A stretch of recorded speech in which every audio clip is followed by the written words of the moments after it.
holidays. Welcome to Hinge Problems. I'm Rudy. I'm Chris. I'm Tigress. I'm Shrug. And this is just an impromptu episode. We just watched, I don't even know, Wet Boys. What's the name of this film? Wing and a Prayer. Wing Wing and a Prayer, the story of Carrier X. Or, of as we Carrier X. refer to it, Wet Boys. Rated X by an all-Navy jury. For the wettest of boys. Oh, no. So, And this is our first time actually watching the film, and just for a little holiday treat, we thought we'd give a very quick review of this one. Little stocking stuffer of an episode. There were some stuffed There were stockings. some stuffed stockings in this movie, or at least I don't know heavily about stuffed stockings, hams. There was a lot of ham. Hams and gams, yeah. Hams and gams. Wow. Yeah, there Wow. were some stuffed pants, that's for sure. What we in the business call a mixed fruit pudding. So Ooh. what was this movie about, though? Like, Boys. an amazing ass on the XO. It was about good, clean American boys in the good, Just- clean American Navy. Yeah, Doing good, clean American things. just boys being boys, you know? Just And, boys. Boys. Like Just flying playing- torpedo bombers. Playing and- with the boys. in the old WW2. Talking about kissing goyles. Talking And- about and how trying you to- got trying to sell this film to potential recruits to join the Navy, because you might kiss a girl and be shell shocked and lose all your friends. buy war bonds available in But the also- theater. Also, you might get to bunk with an Oscar winner, you know? I feel like it really.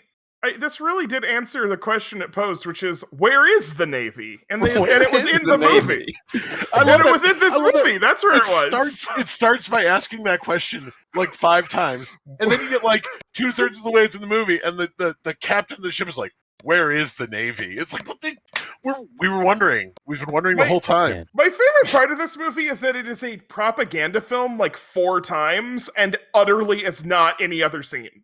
It establishes a sort of dramatic irony, I guess, at the beginning by having this boardroom scene where somebody wearing probably in a uniform tells a room of assembled somebodies, "This freaking carrier is gonna be doing a diversion thing," and then most of the rest of the story is told largely from the point of view of a bunch of hapless dorks that have no idea why they're just terrassing all around the fucking Northern Pacific, running away from Japanese everything, and they're just getting so frustrated. One of We're getting whom edged. is an Academy Award-winning actor, and we learn In he's the an act- movie.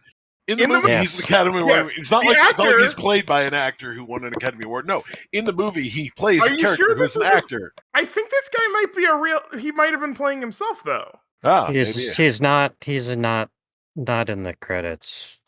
Wait. It's William Ith as Ensign Hallam Oscar Scott. So, wait. So the idea was, what if we just had a guy who was an Oscar winner? Yes, Yeah. Yeah. Oh, he's playing a fictional. Oh, and how do we discover that he's an Oscar winner, Tigress? because he has an Oscar in his plane. He just pulls it out from under his He's seat. landing his plane, the most dangerous fucking thing you can do, especially in the 40s. He's like, hey, I got an Oscar that none of y'all can see because I'm in a cockpit of a plane. The people in this 3-person plane can't even see it because they're all pointed in different directions from me. But I got an Oscar, and you and the audience can get an Oscar. This movie I had get the an Oscar, weirdest but see little it. like one-line bios of so many of the characters, because you got the guy who has an Oscar, you got the dude who likes to get punched in the stomach. Yeah. Like that's his whole character arc, is I like to get punched in the stomach. Sad dough-kneading boy. Yeah.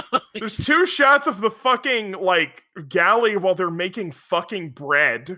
And there's just except everybody else has stopped making bread except the one kid who's like, well, I guess I still gotta knead the dough.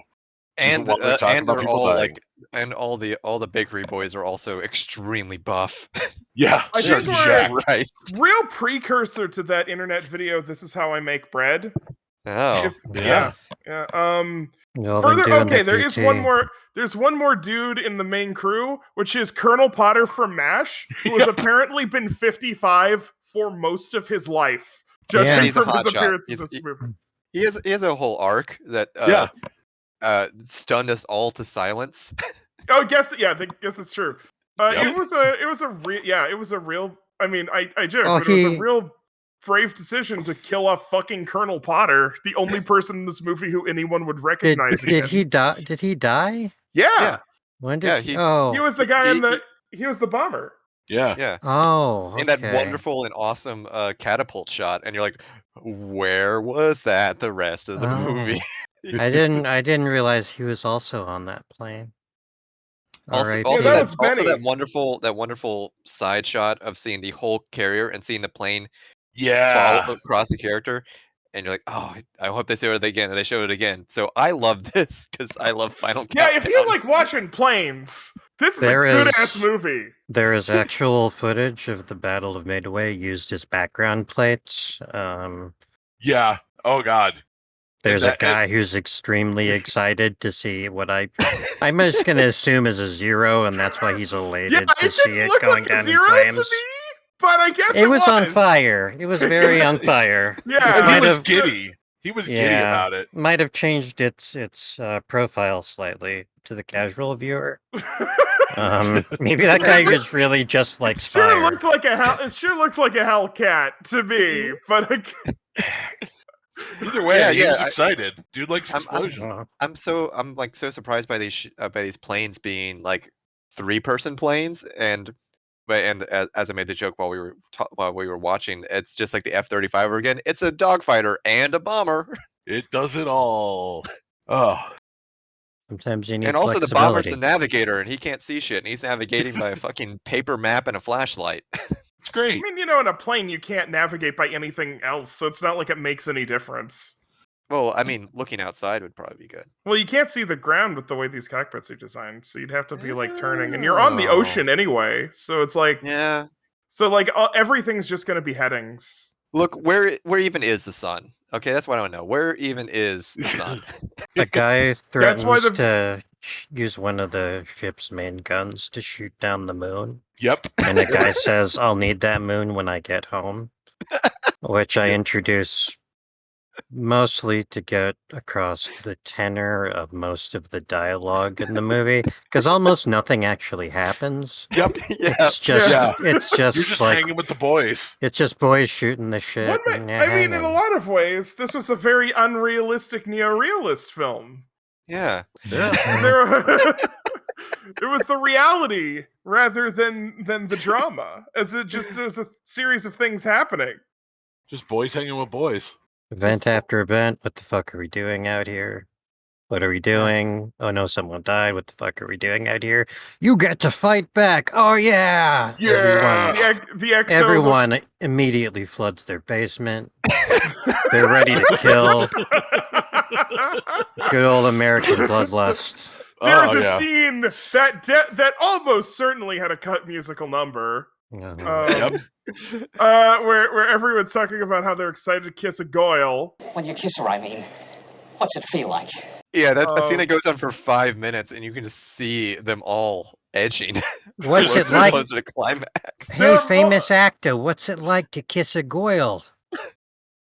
Somehow, Well, It's you know, Betty Grable. I was there, and she had black lingerie on, and Yeah. yeah. Yeah. Tell me more. Tell me more. tell me more. Yeah. The Yeah, sound guy was also in black lingerie. Really? Yeah, Really, yeah, all tell me of us more, are tell in me black more. lingerie. yeah, uh-huh. Well, Oh, God. He tells him that if you want to get kissed, you gotta join the Navy, which So you see, gentlemen, if you want to kiss a girl and kiss her right, you got to join the Navy. That's Guess- that's the best propaganda message of the Yeah, movie right there. Yeah. here's the thing. That's true, but strangely, the movie said if you want to kiss a girl, you join the Navy. Which, from my Mhm. this is not a stereotype. I have met gay men from the Navy who said, "Yeah, oh, absolutely. If you want to get laid in a military force and be a gay man, the Navy is the way to go." Oh, the Navy's the way to go. Yeah. Oh, there you go. There you go. All stereotypes are true. We've learned. Yep. We learned a lot Empiric- today. Empirically proven. So you see, gentlemen, if you want to kiss her right, you gotta join the Navy. Speaking of a bad stereotype, I'm going to go ahead and tell my guy because it's related to this point. My guy is previously just mentioned the one that's just really ecstatic about that zero going down. 17-year-old deckhand who meets a 35-year-old deckhand, and it's like, oh, you can be too young and be too old. You're never too old, never too young. Yeah. And just the pure extreme erotic energy that all had. Mm. And then there's I didn't realize, and then there's one of the gunners is also underage, and then the actor just stares into him longingly, like, Yeah, as soon as he underage, finds you say. out. Yeah, he's like, how old are you? He's like, oh, I'm 17. He's like, oh. Oh, jeez. Okay, And the God, camera that's just- weird. That's gross. Yeah, Yeah. no. The film just focuses on It's so like, weird. It's uncomfortable. It's extremely uncomfortable, but it's sending a message to any closeted individual in 1944 America, which maybe should be pointed out. This film was made during the war. Made during the motherfucking war. Yeah, I know. This isn't like revisionism here. This is visionism. This It is was supposed to be about an actual bomber group, but then everybody died, and the war Yes, in the actual real world. the War Department didn't want to support a film that would seem to deliver a defeatist message. So So they they heavily changed the ending. they heavily fictionalized it. Yeah, so they had the movie. I guess the movie ends on a semi-positive note because one guy survives, but what was his name? Branson, Brickton. I gotta Burt admit, Reynolds. there's only one guy whose name I remember in this whole fucking movie. Oh, is that your guy? No, Taylor Scott's bombardier who we saw brains Wait, no, out. there's two. There's Benny, and then there's my guy. Yeah, Benny. yeah, Benny yeah, died. Benny with which Benny got Because bought. Benny is Colonel Potter. Yeah. Is Yeah, who that is. who else was shocked to see brains on the wall? Holy Yeah. shit! Yeah, That was a lot more unexpected. graphic. Yeah. More graphic than expected. More graphic than expected. Yeah. Hachi Machi. Off camera, we find out the actor survived. So, positive note, even though they also make a pretty strong point of that ready room at the end is empty. Pretty empty there. Yep.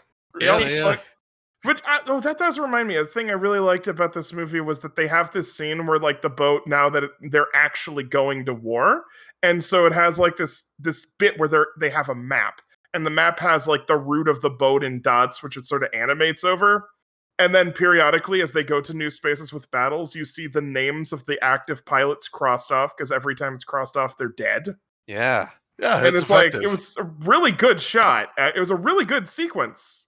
I also thought it was really effective that, they couldn't really show the dogfighting, so they did it all over the radio and the tension of the aircraft carrier itself, which was really effective, actually. Yeah, it was way better than the shots in MacArthur of them standing in front of a flashing screen. Yeah. Why did the naval fight? I mean, part of that was that they used stock footage, but even the stuff that wasn't a stock footage looks so much fucking better than MacArthur. Yep. Well, they did all of those flashings, like they looked like optical effects or something. I don't remember. Yeah, it was why. weird. Yeah. And then they Anyhow. they switched to the deck combat, and incredible. The fucking deck work looks is tense and scary. It was Because it's all real. It really fucked me up, because we're watching this movie, we're laughing at all of the shots, we're laughing at all of the like awkward acting. There's these shots of just like, oh, we're gonna pan over these guys like shirtless chests for a while, and it would always be doing all. I'm gonna crank your shaft. Yeah, and people would say stuff like that, and it would just be going, and we're watching it, and then all of a sudden they do the actual war thing, and then all of a sudden this movie kicks into high gear, and it's like an actually amazing naval combat sequence. Yeah, the climax is really obviously there are a lot of ways that they, use shortcuts to save on the budget and expand things, like Rudy was saying, and they used a lot of rear projection to show for the deck action to put like, oh, here's the fucking flight officer's face, very obviously composited Yes. in front of, or in front of rear projection, in front of this, actual burning carrier deck, etc. But in the moment, you notice the seams and it's fake. Hell, you're watching a movie, but it all cuts. It all works together. It's actually really great, solid filmmaking. When it's not just incredibly gay. Whenever there's a crowd shot and someone looking the wrong direction, that really pulls me out of the film. But I stepped on your better joke. Both jokes can exist. Yeah. I don't know about that. I think we should talk more about how it's really, really gay. Super Wonderful. duper. Unbelievably gay. And very comfortable with it in a way. Like it's like I'm telling you, it's the fucking Navy. I'm not joking. I'm not trying to make a joke here. I'm trying to change my tone of voice here because there's a lot of gay shit that happens in all branches of the military. Speaking as I think Tigress and I would both identify as gays of some kind. Yeah. Speaking as representations of the gay species. Yeah. Very gay. Extremely. Very gay. Super duper. This is a really gay movie. It was just like, God, this was gay.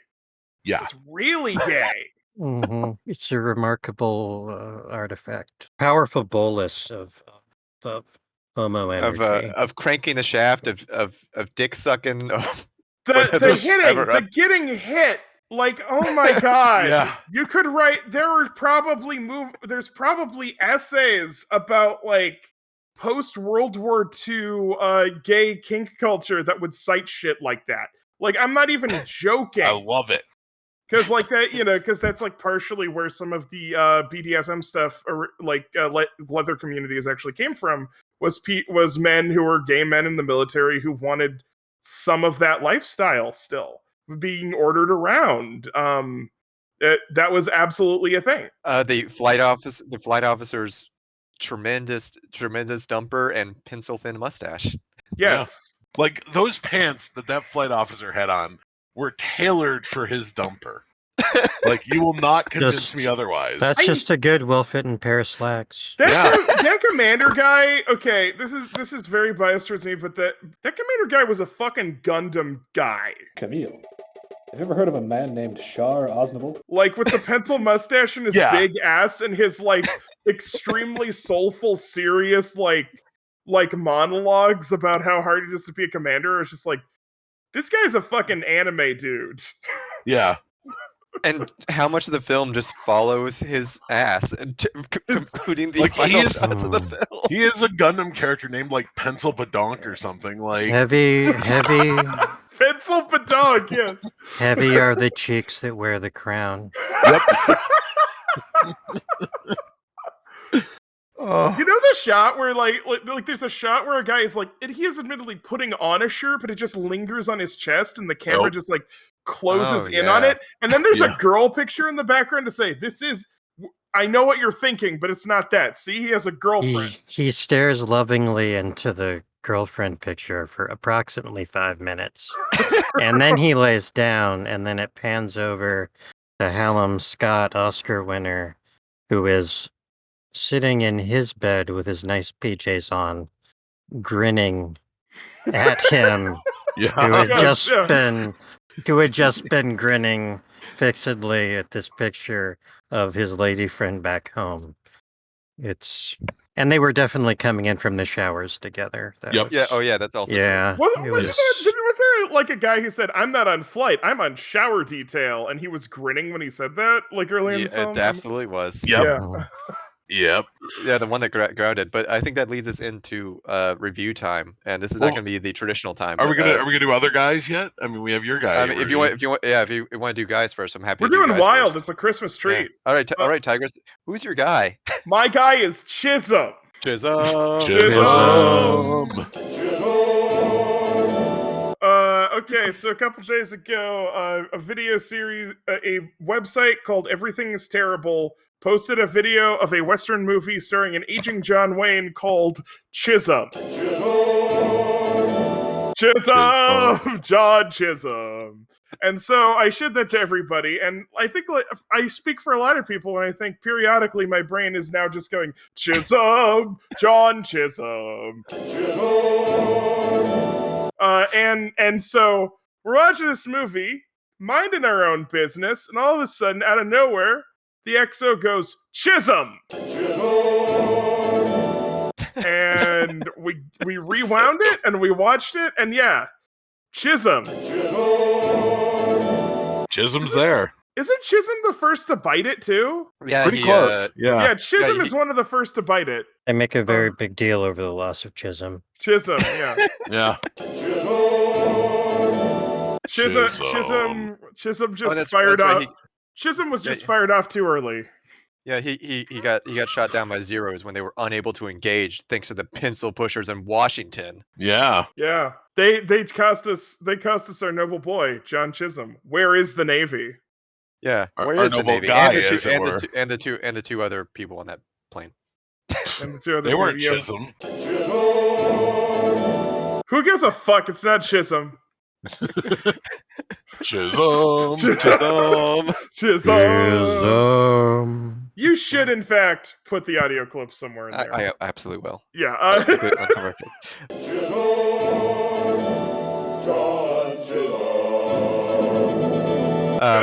Shark, what about yourself? Oh, I've been vacillating a little. It's you know what? As a little Christmas treat, or a little holiday treat. What about two? What about two guys? Well, gosh. Maybe a couple. Well, Who do you ship? okay, well, I Who ship do you I ship ship on this ship. I ship Hallam Scott's Oscar with the Rock of Gibraltar. Oh, damn it, dude. The man- What a guy. The man of infinitesimal fortitude. Oh. The guy who loves to get punched and then talk about how little it hurt him to get punched. And also loves to read love letters from all of Hallam Scott's adoring fans while laughing with God, that guy other rules. dudes. That guy was great. He was That my guy guy. Yeah. is so Damn it. good. He and was. I hope he and Hallam Scott's Oscar have a long and fruitful marriage. My favorite thing of that guy too is okay. So there's two things I love with that guy late in the movie. One is when they're putting out fires on the deck, he just randomly runs by with a fire hose at one point. And I'm like, okay, now we know what his job is. And then two is when they're listening to the dogfight over the radio because they can't show it because budget. He is like standing in the like lower decks, just like air punching and getting super into it. And it's like, all right, In dude. like the middle of a Fight Club ring. Yeah, like Yeah. like they broke up the fight club. They paused the fight club, and he's just standing there like, yeah, let's go. Oh yeah. Yeah. He's I'm super gonna into punch out those zeros. Like you just let me out a zero. I'll punch him. I'll punch him, the Chief. crap. I'll punch the crap out of that zero. Assorted racial slurs. Ah. Ah! Yeah. No zero could knock out my iron gut. Yeah, thankfully they only used the mildest Japanese slur in this film. It wasn't. Yeah. I mean, it still wasn't fantastic. Yeah. but- It wasn't fantastic, but it could have been worse. I was expecting worse from this period. So, Yeah. and you know, hey, it was the enemy at the time. So, I mean, yeah. Except of course, it was also used against American citizens. yeah. I mean, Whoa. that and like, frankly, still sucks. Yeah. But yeah. All right, Yeah. can I Yeah. get my guy? Sorry, I Yeah. always got to Yes. be. I always got to be the downer. My guy is the tomato farmer. Ah, dang it. Oh, yeah. Yeah, the tomato farmer Tomato is my guy. farmer. Because okay, so first off, it's like this joke setup where he's asking for all these supplies, and then he says build tomatoes, and I guess we're supposed to think like, what? He's not building tomatoes, and then he builds gardens for tomatoes. But then the reason he's my guy is because they're going towards the big climactic fight scene, and he gets in his plane, and he's like, "Yeah, when we get back, we'll have a fresh vegetable salad," and you're like, "Oh, you are gonna die." That was such a that was like the dead meat moment right Exactly. Yeah, Yeah. he was the dead meat of this movie, dead tomatoes. Like, there. Yeah. And there's actually this beautiful shot that involves my guy, like a face on my guy finding out the Tomato Man has died, and then slowly panning to reveal our fresh, beautiful fruit. our fresh, beautiful tomatoes after tomato guy bites it. But the minute he opened his mouth there, oh, we're going to have a fresh vegetable salad when we get back. Oh, well, dude, you're done. The Never maters come are back. finally in. Yeah. I got I gotta say, I was surprised by how much of a movie this movie was. Yeah. Sounds like we need a rating system though. Oh yeah, rating system. Yes, our rating system for Did you reviewing- really describe your guy though, Rudy? Yeah, earlier. Yeah, he Oh. described his guy way my early. guy is 16-year-old yeah. It's sort of an anarchic Oh, yeah, episode, yeah, really. Yeah. Yeah. Okay. All right. I'm So rating so system tired. for this one. I got a rating system for this one. Our rating Yeah. system is going to be kissing pictures Kissing pictures. based on our boy's picture next to his bed to prove that this is 100% heterosexual. Here's this picture I'm going to look at and think about kissing. So, I think to start this off, I will go with Tigress. Oh, kissing pictures.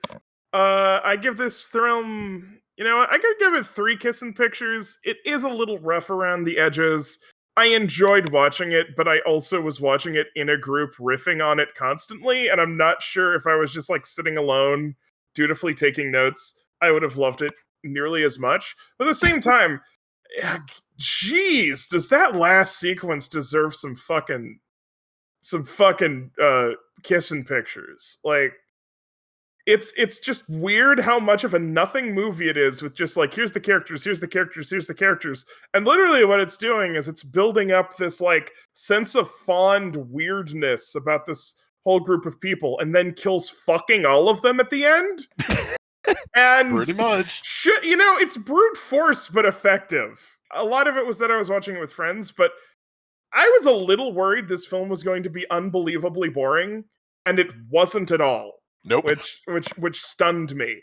I think if you have people in the right frame of mind, you could really enjoy watching this film. I don't really have anything deep critically to say about it, because it's like, wow, it pulls off this one stupid trick, which is, hey, we made you care about all of them, and now they die. And and like, as cheap as that is, damn, did it work in this movie.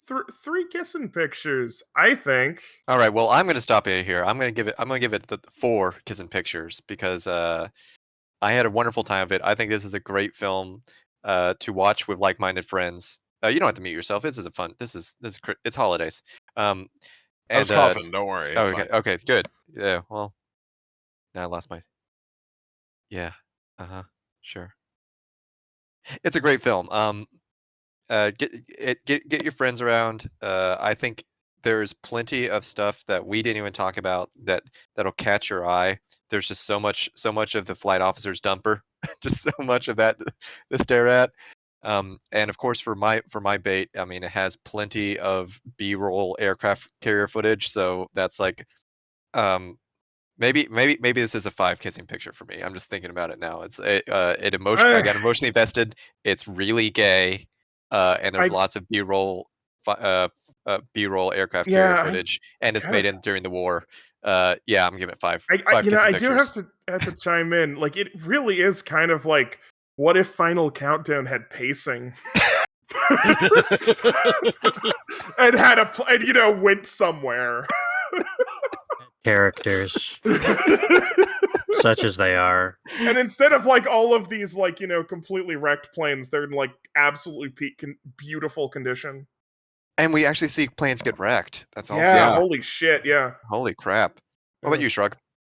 Well, I tried using a stopwatch to count out exactly how many minutes and seconds of wet footage there were in this movie, but I kept forgetting.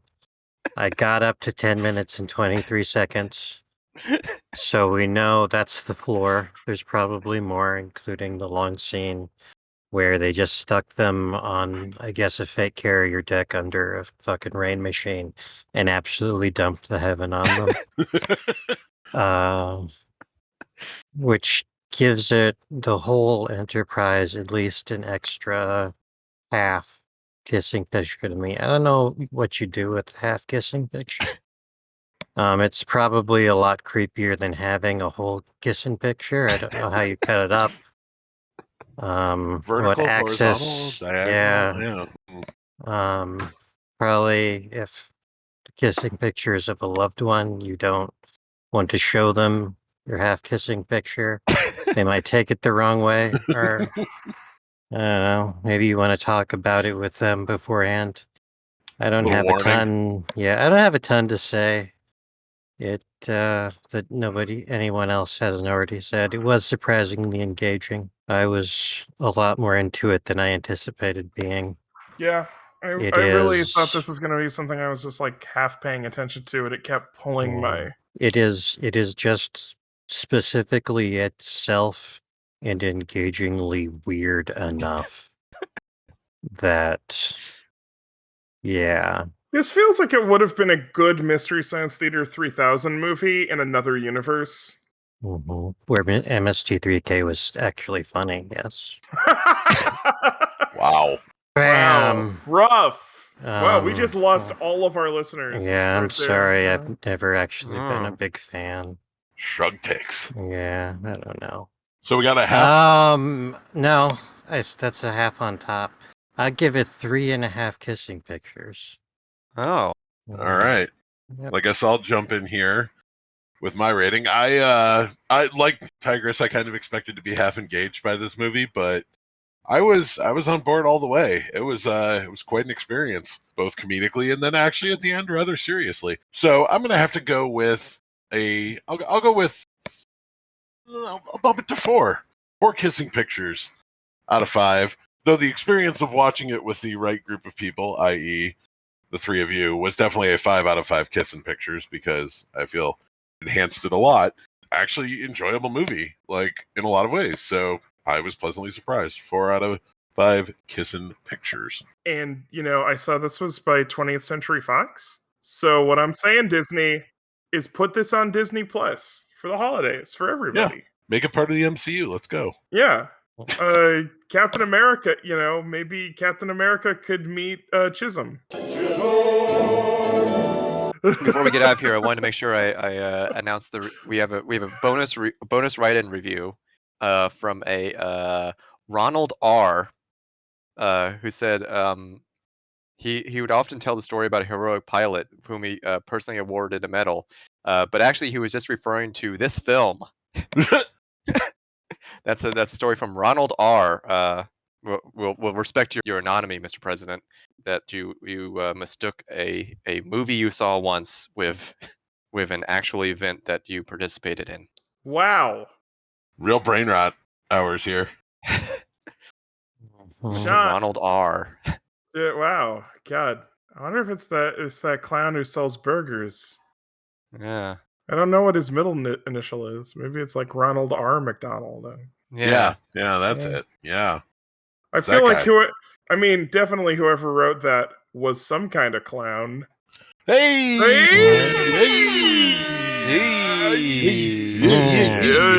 Yeah, the kind of clown that just let Rock Hudson die after a lifetime of friendship. Whoa! Piece of shit. Yeah, real piece of shit hours. Just let him die.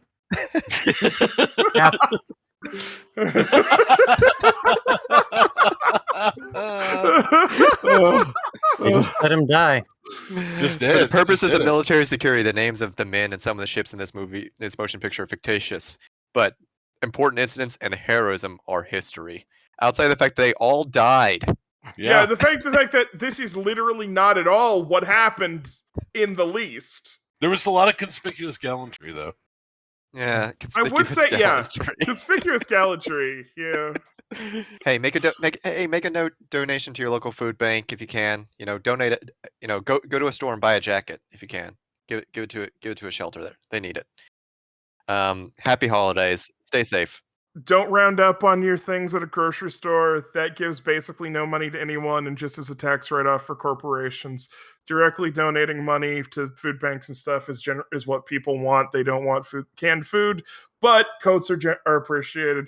Yada yada yada. Hi, I'm a left. Don't give some crappy coat you have in your closet. You got the money. Go buy a coat you would want. If you got the money, give a good coat. People need it.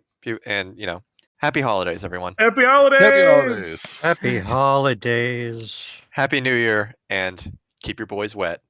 Keep your boys wet. Keep your boys so very wet. Shoot your hinges, wet your boys.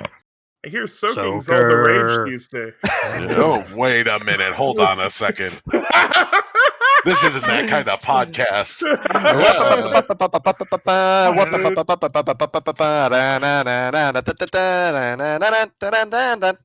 Shoot the hinges. Shoot the 'em. hinges. Shoot the hinges. Soak the hinges. Soak and shoot. Soak wet those- and boys and hinges. Soak those beautiful hinges. We'll take this one down together.